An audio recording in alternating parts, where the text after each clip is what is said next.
How's it going, guys? It is Game4Next, so we're back with a brand new video. Today, I'm talking about 4 abilities that you can make your temple god use. What I mean by abilities is it makes it do different things. It makes the temple a lot stronger. Now, the first one I want to tell you guys about is a huge missile, and what this will do is it'll make your temple god shoot anywhere in its range. It can shoot a giant missile in any direction of any balloon, and it will do devastating damage to Moab-class balloons and completely destroy regular balloons. Now, to use this ability, you need to sacrifice a cannon, and I honestly sacrificed $30,000 worth of cannons because the more you sacrifice, the more money you spend to sacrifice some towers, the stronger the temple will get. But once you get to $30,000, if you keep on going, it won't do any more damage. $30,000 is the max that you can spend to end up sacrificing towers to make it, really powerful. Now, like I said, if you want to use this giant missile, as you see all the damage that it is about to do on these Moabs and class balloons. If you want to do this, like I said, sacrifice a bunch of cannons,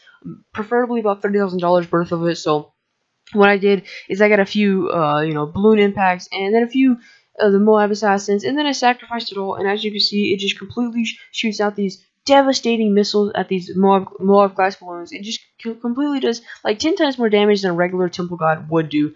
Now, the reason you want to use these abilities and you want to sacrifice all this is, if most of you guys didn't know, the temple god is actually weaker than the sun god. And why it is a lot weaker is because it is actually a step down unless you sacrifice towers or give it abilities, and that is what makes it better than the sun god, is the ability to make it super strong with sacrifices or to give it abilities. Now anyway, guys, that is the missile launcher, and like I said, if you want that, you just gotta sacrifice cannons. Now we're moving on to the second ability that you can give the temple god. And the second ability that you can give the temple god is the Ice Blast. And the Ice Blast is pretty much like an ice tower, but like I said, 10 times better because you're making the temple god a humongous temple god slash ice tower. And now what this does is it ends up making it slows down Moab class balloons, and then it freezes the balloons. And so it's basically like the ice tower, but upgraded. Now, what you want to do, like I said, it's basically just like the other one. You want to sacrifice $30,000 worth of ice towers. So I just kind of sacrificed a few 4-2s and then a few 2-4s, and sacrificed them, and it turned the temple god into this amazing mass destruction of an ice blast temple god. And it ends up slowing down the Moabs, and then it gives the temple god more time to destroy it. And then it freezes the little balloons, so the little balloons do not get in the way of the Moab class balloons. So that way it's able to destroy all the Moab class balloons while the little balloons are frozen and are not in the way. So it's really good, guys. All these abilities are really helpful. They're not just worthless. I think the most worthless one is probably the fourth one, but it can still help. It's pretty much like the Ice Blast, but at the same time, it's a little bit different. And I'm not gonna say anything until we get to that point in the video. But as you can see, it is pretty dang good. It just completely shreks ZOMGs and everything. And the more, like I said, the more money you sacrifice into it, the more damage that you can make these bad boys do. So, like I said, sacrifice about $30,000 worth into it, and then you want to go ahead and stop. Okay, guys, moving on to the third one, we have the Summer Whirlwind.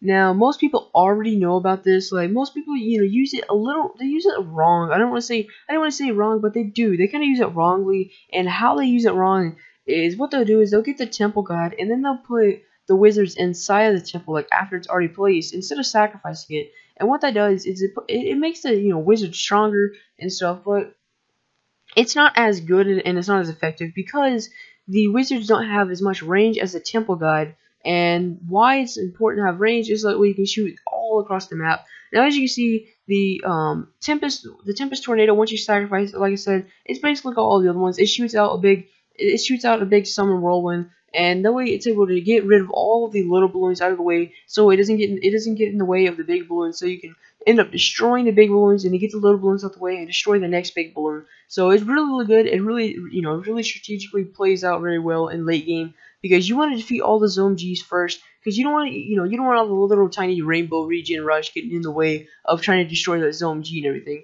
So anyway, guys, that is the third and final, not the third and final, but the third one. We have one more for you guys, and this is the Glue Splat. And like I said, it is kind of like the Ice Tower, the Ice Blast, but it's kind of a step down towards it, because the Ice Blast it freezes the balloons, and it kind of just like stops them in its tracks, and it slows down the Moabs and everything. So I mean, this is basically just the same thing, but honestly, I prefer using the Ice Blast over it because I think the Ice Blast is a little bit more effective.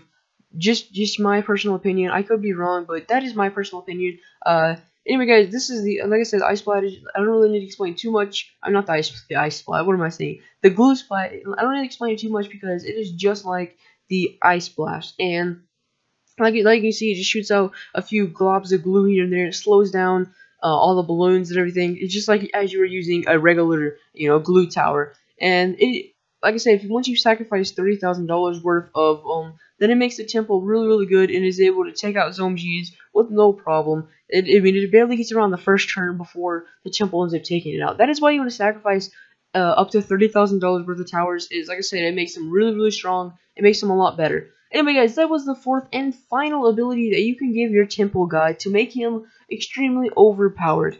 I hope you guys did enjoy today's video. If you did, go ahead and drop a like down below. Subscribe if you're new to the channel. And I'll catch you guys later in the next video. Peace out, guys.